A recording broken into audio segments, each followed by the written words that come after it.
അപ്പോൾ ഇദ്ദേഹം തുടക്കം മുതൽ ഇദ്ദേഹം ഒരു എന്താണ് വളരെ ഒരു മോശം പ്രവണതത്തെ തുടക്കം മുതൽ കാണിച്ചത്. അത് അന്വേഷണത്തെ വഴിതെറ്റിക്കാനുള്ള ശ്രമം നടത്തി. ഇല്ല എങ്കിൽ SITക്ക് ഒരു നിർദ്ദേശം കൊടുക്കുന്ന പോലെ ഇദ്ദേഹത്തെ എല്ലാ നീക്കങ്ങളും. കാരണം ഇദ്ദേഹം പ്രസിഡന്റ് ആയിരുന്നല്ലോ. അപ്പോൾ അതുകൊണ്ട് തന്നെ അന്വേഷണം ഈ ദിശയിലേക്ക് പൊക്കോട്ടെ എന്നുള്ള ഒരു ശ്രമത്തിൻ്റെ ഭാഗമായിട്ടാണ് അദ്ദേഹം ആദ്യം മുതൽ തന്നെ ചെമ്പ് എന്ന് നിലവിളിച്ചുകൊണ്ടിരുന്നത്. പക്ഷേ ഇവിടെ നമ്മൾ അഭിനന്ദിക്കേണ്ടത് കേരള ഹൈക്കോടതിയിലെ ദേവസ്വം ഡിവിഷൻ ബെഞ്ചിനെയാണ്. ആ ജഡ്ജിമാർ ഒരുപക്ഷെ അവർക്ക് ഇതിൻ്റെ ഈ തട്ടിപ്പിൻ്റെ ആഴം തുടക്കത്തിൽ വ്യക്തമായിട്ടുണ്ടാവണം. അതുകൊണ്ടാണ് ഈ പ്രോസസ്സിനെ ഇൻ ക്യാമറ ആക്കിയത്. കാരണം ഓപ്പൺ കോർട്ട് വരാതെ ഈ പറഞ്ഞ പോലെ അടച്ചിട്ട കോടതി മുറിയിൽ ഇൻ ക്യാമറ പ്രോസസ്സ് നടക്കുന്നതിൻ്റെ കാരണം ഒരുപക്ഷെ അതായിരിക്കും.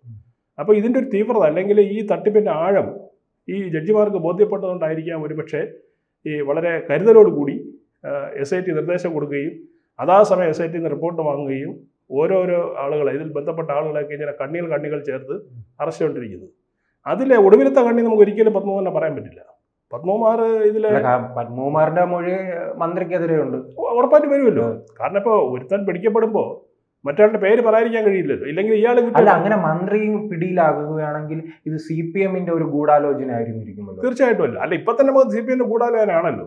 കാരണം ഈ വാസുവും ഈ പത്മകുമാറും എന്ന് പറയുന്നത് പാർട്ടിക്ക് പുറത്തുള്ള ആളുകളല്ലല്ലോ, ഒരു ജില്ലാ കമ്മിറ്റി. അതാണല്ലേ പാർട്ടി ഇടപെട്ട് ശബരിമലയിലെ സ്വർണം മുഴുവൻ അടിച്ചു മാറ്റി പണം എങ്ങോട്ട് പോയിക്കാണ്? പാർട്ടിക്കാണോ അത് നേതാക്കൾക്കായിരിക്കും? അത് നമുക്ക് പറയാൻ പറ്റില്ല. കാരണം വെച്ച് കഴിഞ്ഞാൽ CPM-നെ സംബന്ധിച്ചിട്ട് സ്വർണം അവരൊരു വീക്ക്നെസ് ആണ്, നമ്മൾ മുമ്പ് കണ്ടിട്ടുള്ളതാണല്ലോ. കൂടുതൽ വാർത്തകളും വിശേഷങ്ങളും നിങ്ങളിലേക്ക് എത്താൻ ABC മലയാളം സബ്സ്ക്രൈബ് ചെയ്യുക, ബെൽ ബട്ടണും അമർത്തുക.